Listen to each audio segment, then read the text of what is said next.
showbiz fanatics, Willie Revillame abay binuking ni Miss Christy Permin patungkol sa kanyang pagbabalik sa TV5. Ang lahat ng yan. But before that, if you haven't subscribed yet to my YouTube channel, please don't forget to like, share, and subscribe at i-hit mo na rin ang notification bell for more showbiz updates. Bago tayo magpatuloy sa ating updates for today's video, of course, nais ko po muna magpasalamat at pasalamatan ang lahat ng mga talaga naman laging sumusubaybay at laging nakasupport at nanonood sa mga videos natin. Maraming salamat po.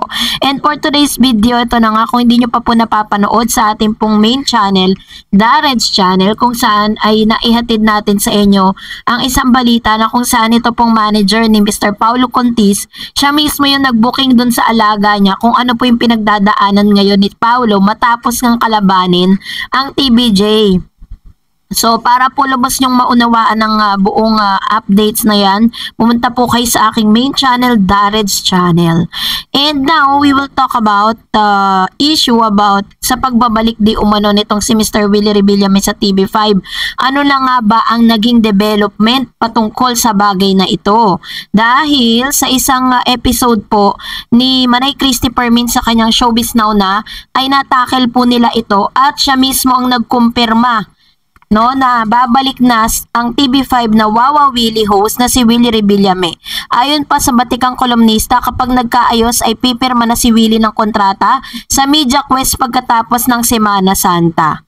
Matatanda ang unang programa ni Willie sa Kapatid Network ay ang Will Time Big Time na umere noong January 5, 2013 na tilang araw lang ang nakalipas ay inilipat ito sa noontime slot na naging Wawa Willie pero nagpaalam din sa parehong taon buwan ng October. Sa kwento ni Nani Christy sa Showbiz Now na vlog kahapon ng March 27 kasama sina Romel Chica at Wendell Alvarez, ang sabi sa akin ng mga taga-pamuno ng TV5 nung magkausap kami nung Lunes, March 25, ay nagpasintabi ang sabi sa akin, nanay, wala pa dahil nagmi-meeting pa kami ng Martes or March 26 ng umaga at hindi pa namin alam kung ano ang kahihinatnan at kung sakaling gustong magkaayusan at magtulungan kami, bungad daw ng SNN host. Dagdag pa at saka panahon na rin para mapanood ulit si Willie Revillame sa mundo ng telebisyon. Tanong kagad ni Romel. At saka ikaw, Nay Christy, ay hindi ka naman hadlang sa pagbabalik niya sa telebisyon.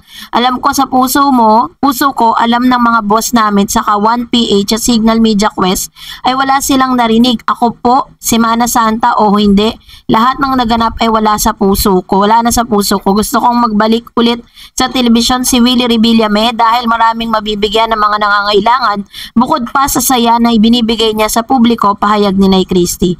Wish daw ni Christy kay Willie na huwag lang laging nagagalit, lalo na kapag hawak nitong mikropono, pinapagalitan niya ang mga kanyang staff on air, sana yun ay mawala na.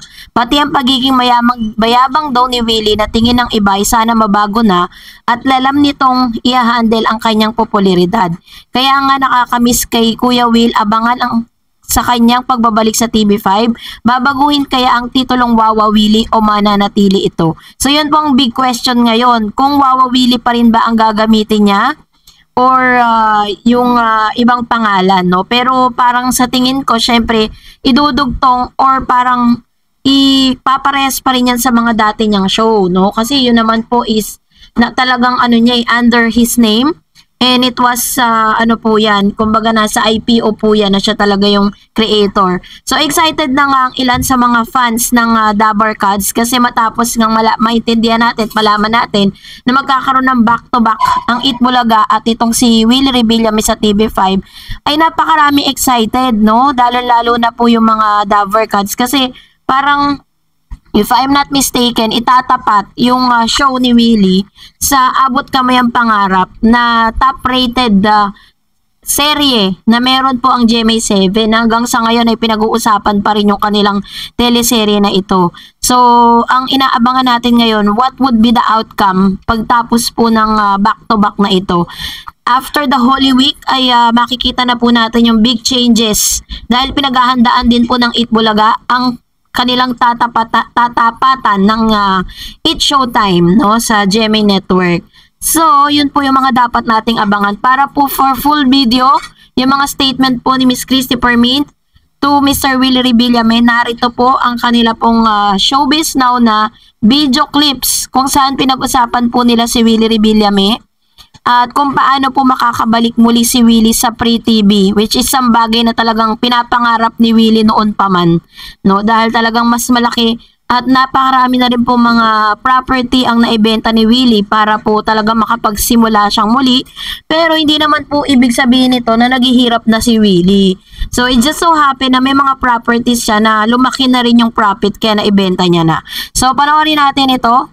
Ang sabi kasi ng mga tagapamuno ng TV5 sa akin, magkausap kami. Kasi kinausap ko Lunes. Oo, nagpasintabi ka Nagpasintabi, ang sabi niya, Nanay, wala pa. Dahil magmi-meeting pa kami ng Martes ng umaga. Ay. Hindi pa namin alam kung ano ang kahihinatnan. At kung sakali, gusto rin naman namin na magkaayos sana para magkatulungan kami. Why not? Yun. At saka alam mo, panahon na rin naman para mapanood ulit si Willie Revillame sa mundo ng television. Tama. At saka ikaw, hindi ka naman hadlang sa kanila sa pagbabreak sa television. Ako, alam ko sa puso ko, alam ng mga boss namin sa TV5 at sa 1PH, sa Signal, sa Media Quest, wala silang narinig na anuman sa akin. Ako po, Semana Santa o hindi, lahat ng naganap, yun ay nawala na sa puso ko. May naaalala na lang ako. Ayun. At hindi ko po gugustuhin na makita ang isang taong nakasama ko ng mahabang panahon na humahalik sa lupa sa kabagsakan. Hindi ko gugustuhin yun.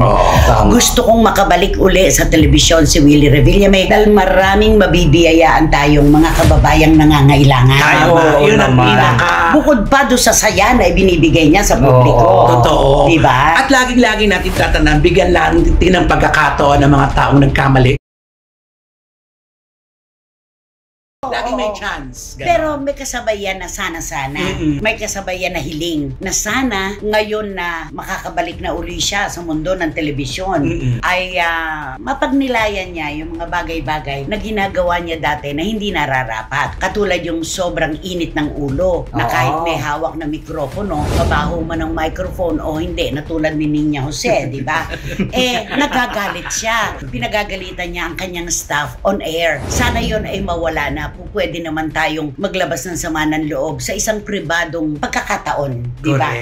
At yung sinasabing kayabangan, sana marunong na siyang i-handle ang kanyang popularidad at kung anumang mga biyaya na ipinagkaloob sa kanya ng kapalaran. Sana matutunan niya yun. Yun lang ang kulang eh. O, di ba? Oo. Ito yung ano lang naman suggestion lang naman po ito sa ikabubuti ng inyong programa. Oo. Yun lang yun. At saka para sa imahe, di ba? Ikaw ba gusto mo makita si Willie na nagtataray na naman sa ere? Ay, hindi. Parang gusto ko yung pagka kumatuloy sa TV5, gusto ko makikita yung kabaitan niya na. Yung parang bagong Willie Revillame ang mapapanood Iba, natin. yung kakaiba. Although of course, hindi po natin siya matuturuan ng 100% at maaasahan ng pagbabago ng 100%. Pero makatutulong yung anger management kung i-handle na niya.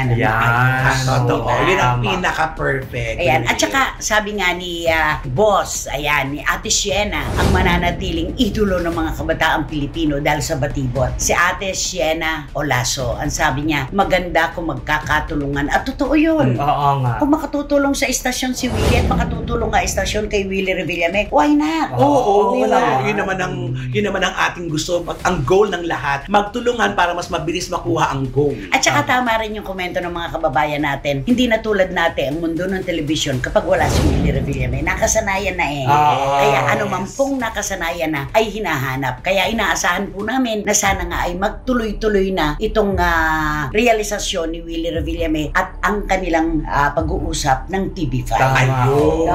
Umaasa tayo na maging positibo ang lahat-lahat. Oo. At saka si Willie Revillame, tested and proven na yan.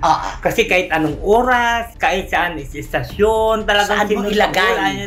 Sinusundan siya talaga ng tao, talagang ano. Lalo na sa mga panahong ito, na ika nga ang isasaing lamang natin ay hindi na pag-iisipan pa kung saan kamay ng Diyos kukunin. Napakalaki ng magagawa ni Willie Revillame sa mga nangangailangan nating kapatid. Correct. Diba? At saka gusto ko mapakinggan ulit yung mga iconic word niya, di ba nga? Bigyan ng jacket yan. At sabihin, hello! Ito 20,000. 2,000. Oo nga. Ganun siya, no? 2,000. 1,000, 20,000. Di ba ganun siya? 1, 2, 3. 1,000. Ganun siya. Nakakamiss. Tama. Yun lang talagang sa pagyakap po natin sa bagong mundo na papasukin natin. May mga nga ay pagbabago na kaya rin nating yakapin para ang ating pangalan ay hindi malagay sa alanganin. Yun. Di ba Tama. naman? Ano ba ang gusto mong kantahin para kay And that's it for today. For more videos and updates, please don't forget to like and subscribe. And please don't forget to follow my Facebook page, The REDS TV. God bless everyone.